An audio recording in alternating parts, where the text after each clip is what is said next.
ओम नमस्तेभ्यः। ओम नमस्तेभ्यः। अहिंसा परमो धर्म की। आचार्य गुरुवर श्री कुंद कुंद भगवान की। आचार्य गुरुवर श्री ज्ञान सागर मुनि महाराज की।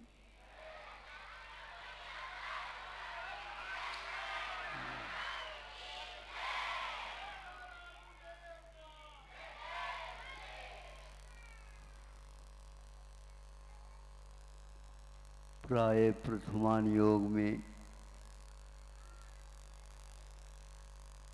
चक्रवर्ती का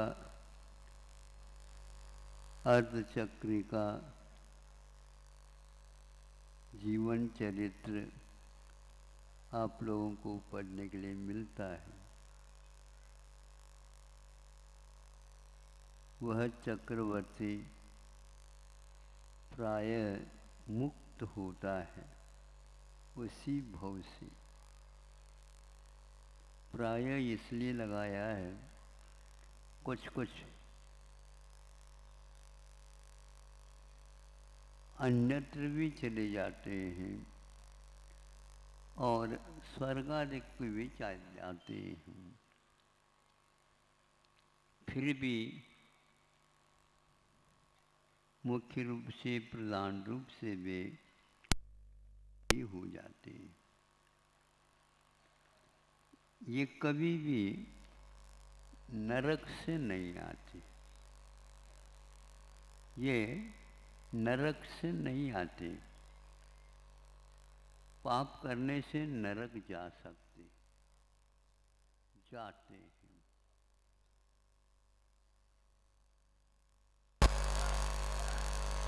इनके साथ इनके लिए सेवा के रूप में देव भी नियुक्त किए जाते हैं।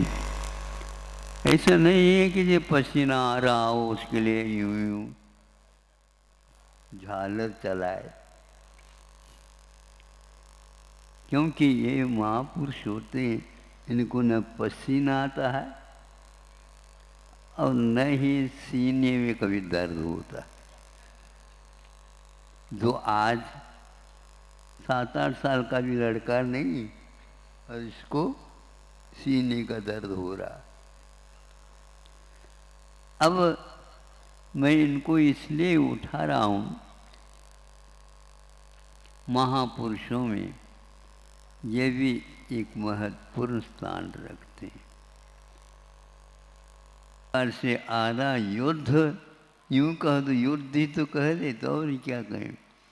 जब आरा हुआ है दिग्विजय, तो वहाँ पर विजयार्थ का पर्वत आता है।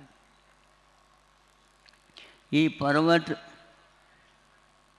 बहुत अच्छे कार्य रहते हैं और ये हर एक व्यक्ति के काम में नहीं आते। इनके महत्व उसी समय होता है जिस समय महापुरुषों का योग मिलता है। तो जब आरा युद्ध विजय हुआ, इसलिए उसको विजयार्थ पर्वत बोलते हैं। किंतु उस पर्वत को लांग करके उस और जो देश राष्ट्र है, जिन्हें खंड हैं, जिन्हें जीतना इनको शेष है, 6 खंड के अधिपति तो 3 खंड के तो हो गए, कोई बाधा नहीं हुई। लेकिन इस पर्वत के कारण बाधा आ गए। वो यदि चाहें तो उस पर्वत को लांघ करके उस ओर जा सकते हैं। अकेले जाना हो तो जाओ, लेकिन साथ जो सेना है, उस सेना को यदि ले जाना चाहते हो तो यहाँ पर आप रुकिए, और ऐसे नहीं रुकिए सामान्य रूप से, यहाँ पर विधान करिए।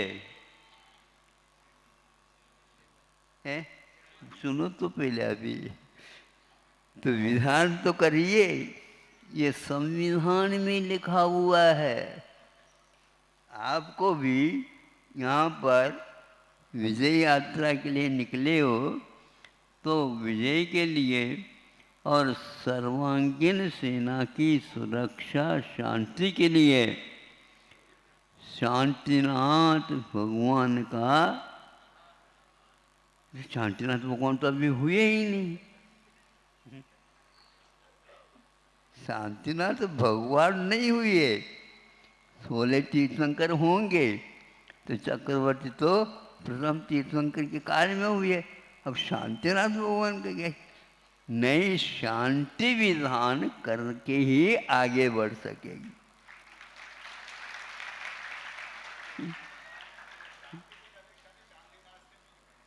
शांतिनाथ ये लगाया गया नाम है, लेकिन हर एक तीर्थंकर शांति के ही धनी रहते। अब इसके उपरांत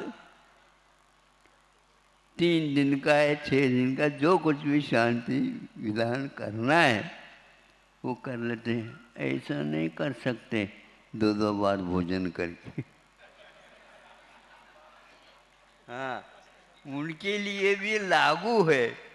शांति मिलेगी तो ऐसा नहीं एक आसन कैसे कर ले, नहीं। 3 उपवास शायद हमने सुना तेरा किया है और पूजन की है, विधान किया है। जो कोई भी विधान के साथ मंत्र अधिक हैं उनका सबका उच्चारण करके शांति विधान वहाँ पर पूर्ण कर लेता है। उनके पास ये शक्ति थी, उस विजयार्थ को वह अपने लांग करके जा सकता उस ओर, किंतु यात्रा विजय यात्रा के लिए निकले हैं तो अकेले हैं तो नहीं निकल सकते, सेना के साथ निकले। सेना भी तीन उपवास कर लिए, जैसे अपने अपने कुवत के लिए। चक्रवर्ती के लिए तो 3 दिन का उपवास करके उन्होंने शांति विधान किया था। कोई भी सामान्य सेना है तो कुछ न कुछ तो हो सकता है, वह न हो। ये निरोगी काया वाले हैं, सारे के सारे ऐसे हो, तात्कालिक कुछ न कुछ तो होता। 6 महीने तक लगातार उस विजयार्थ पर्वत की गुफा से लपटें निकल रही थी, आसमान को छू रही थी। 6 महीने किसको बोलते हैं? रुको, लौट तो नहीं चलो, लेकिन आगे बढ़ने के लिए पहले 6 महीने के लिए आपको रुकना पड़ेगा यहाँ पर। तब सोच करके ऐसा लगता है चक्रवर्तियों के लिए भी कुछ मर्यादाएं अवश्य दी गई है। 3 उपवास करो, घर में वैरागी है, किंतु चक्र रत्न आगे बढ़ेगा। 3 खंड का विजय और प्राप्त करना है, उसके लिए ये करना अनिवार्य है, और कर लिया। यह प्रसंग अवश्य ही ध्यान देने योग्य था है।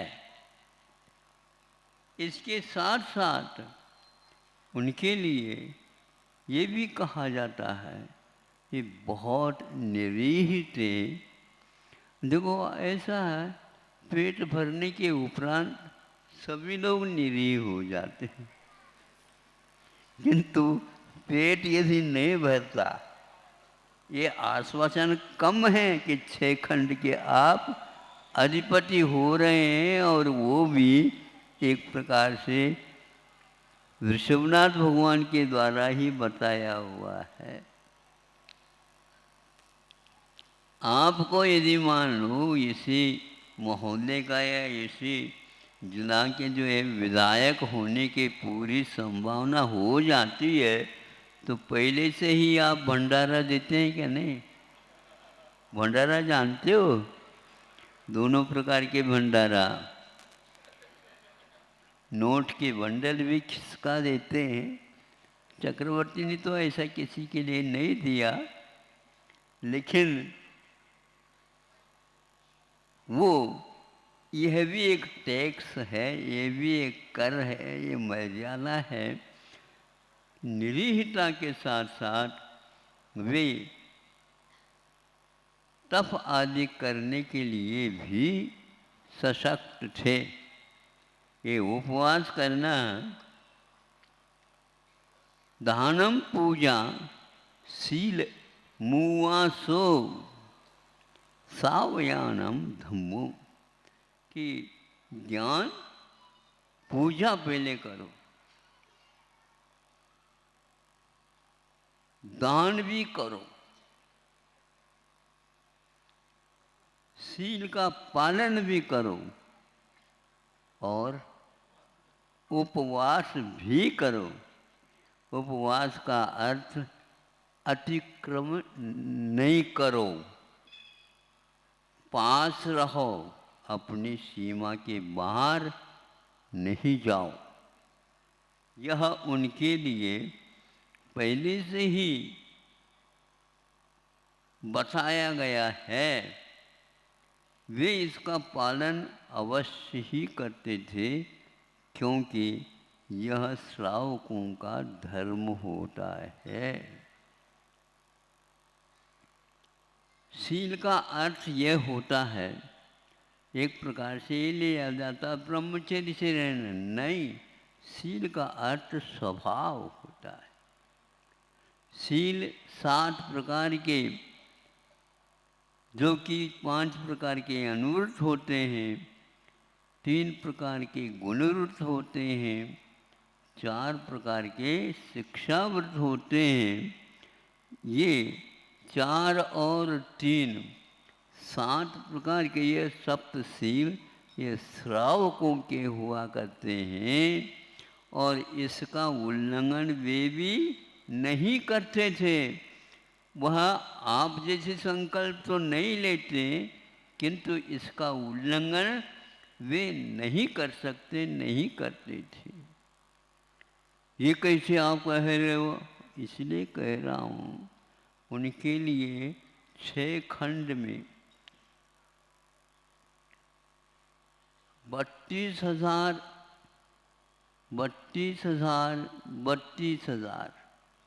इस प्रकार 96,000 पत्नियां बताई।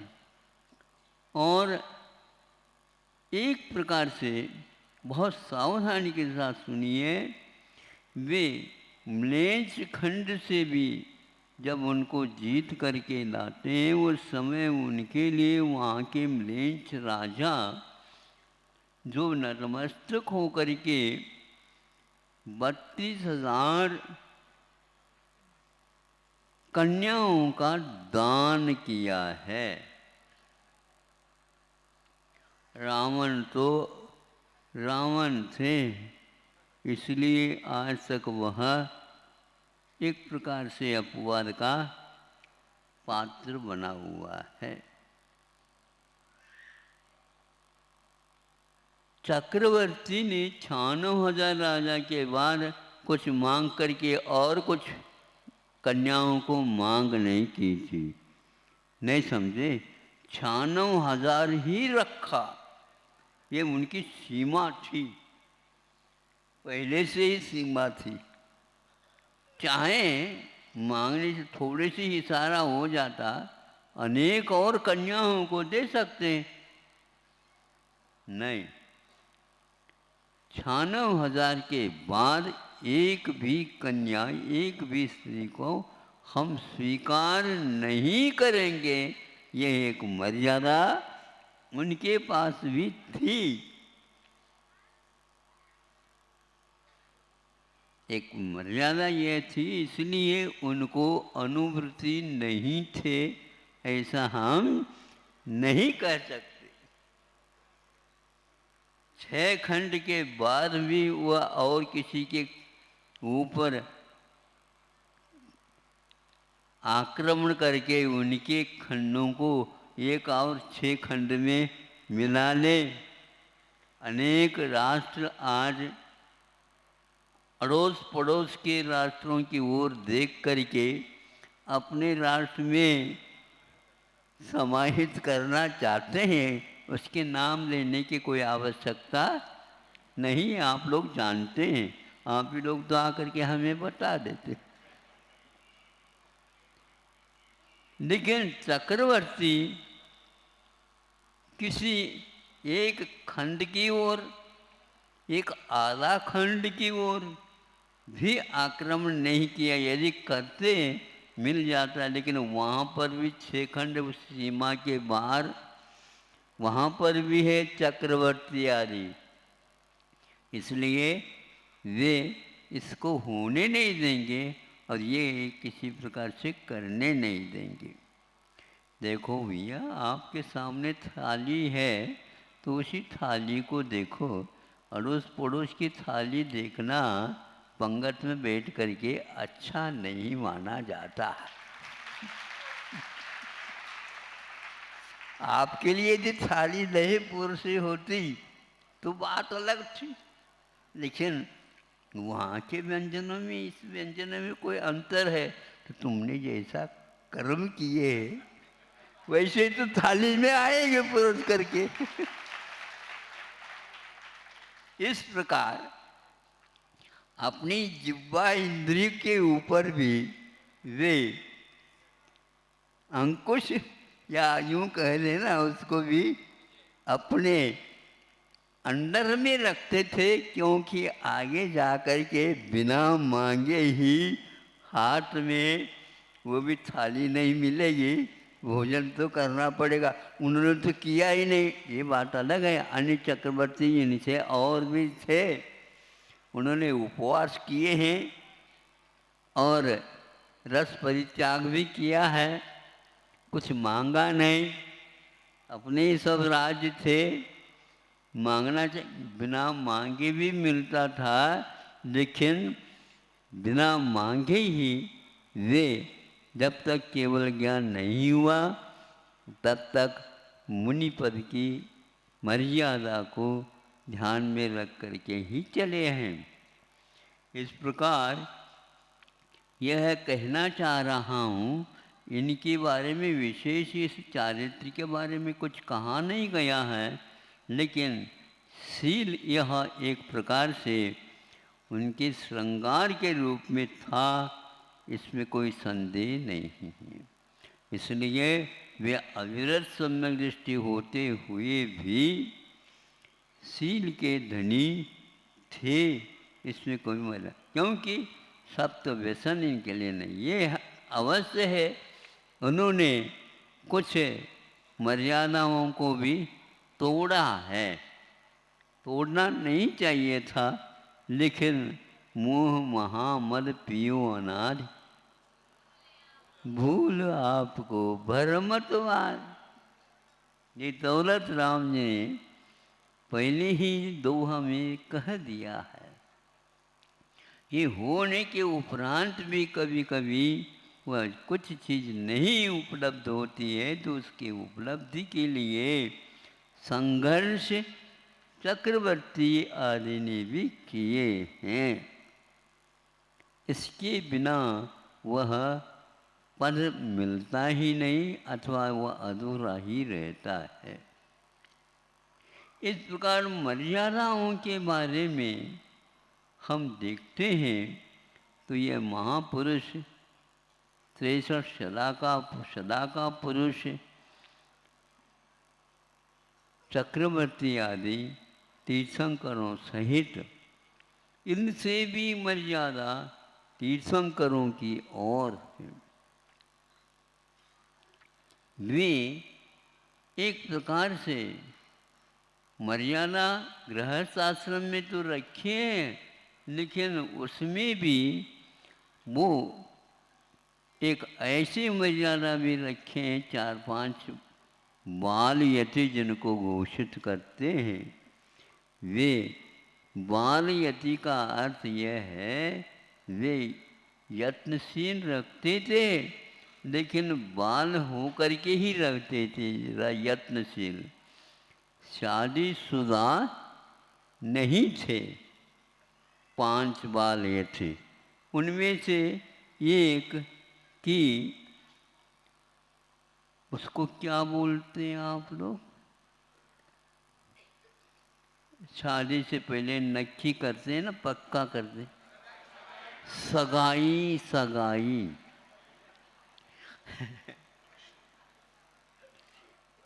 ये सगाई क्या शब्द है, तो उनको अधूरा ही मानना पड़ेगा। 5 बाल ये थी। जब सगाई पक्की हो गई, मर्यादा तो नहीं तोड़ना चाहिए था। हाँ, कितने माता पिता और उनके सास ससुर आदि कितने रोते रहे। हमारे लिए कहते हो आप लोग, उनको क्यों नहीं कहते हो? उनको भी कहना चाहिए। महाराज क्या कहें, बड़े जो होते हैं उनके लिए कुछ कहा नहीं जा सकता। कैसे बड़े, देखो सोचो विचार करो, ये कितनी जबरदस्त मर्यादा का एक प्रकार से उल्लंघन है। सगाई हो गई, हाथ में रच गए, क्या रच गए? मेहंदी। मेहंदी हल्दी है, कुमकुम है, तिलक है, सब कुछ हो गया और बारात भी निकल गए। बारात वाले पहले से खड़े थे, भैया युग के आदमी बारात में जाना है। कई लोग बारात में इसलिए जाते हैं कि भाई चक्रवर्ती के यहाँ शादी हो रही है तो मेवा मिष्ठान हाँ, अपने घर का जो बनता वो अलग है, वहाँ का जो बनेगा इसके लिए तैयार हो गए। ये होने के उपरांत भी रास्ता बदल दिया, कोई भी रोक नहीं सकता, आग्रह नहीं किया जा सकता। रो करके ही एकमात्र समय निकालना होता है। इसको बार बार इस घटना को मैं सोचता हूँ इसके विषय में कि क्या हो गया होगा। उनको अवधि ज्ञान था, नहीं लगाया, ये पक्का है, क्योंकि ये भी एक मर्यादा है। वह अवधि ज्ञान उनके साथ साथ आया था, ऊपर से ही। सर्वार्थ सिद्धि से जो कोई भी आता है उसके लिए अवधि ज्ञान निश्चित साथ चलता है, इसमें और कोई तब्दीली नहीं होती। उसको कर लेना चाहिए था। अपनी शादी हो रही है, कैसी शादी होगी, क्या है, इसके बारे में कोई भी उत्साह नहीं, कोई भी उतावली नहीं। आप लोग तो उतावली कर जाते हो, लेकिन बड़े जो होते हैं वे उतावली नहीं कर सकते। इन सब बातों को मैं इसलिए आपके सामने रख रहा हूँ। शांतिनाथ भगवान के अथवा शांति के लिए, शांति उनके पास क्या कम थी? कम नहीं थी, लेकिन कोई भी घटना घट न जाए इसलिए इसके साथ यह अर्घ चढ़ाना अनिवार्य है। शांति विधान किया है तो उन्होंने भी वहाँ पर अर्घ चढ़ाया है। महापुराणकार ने तो उनको चढ़वाया ही है, क्योंकि इस समय लिखा जा रहा है और उस समय की बात लिखी जा रही है, लेकिन वहाँ पर भी यह मर्यादा थी। ये बताना आवश्यक है। इसलिए आप लोग प्रतिदिन पूजन करते हो, अवश्य ही शांति धारा किया करो। चक्रवर्ती थे इसलिए केवल उसी में रहते थे ऐसा नहीं। यह अवश्य है, कोई भी 100% नंबर ले नहीं सकता। परीक्षा में बैठेगा तो उसमें से एक आध नंबर कम होगा ही। ऐसे उनके भी हुए हैं। ये याद रखने के लिए हमने यहाँ पर आपके सामने यह विषय रखा है। अहिंसा परमो धर्म।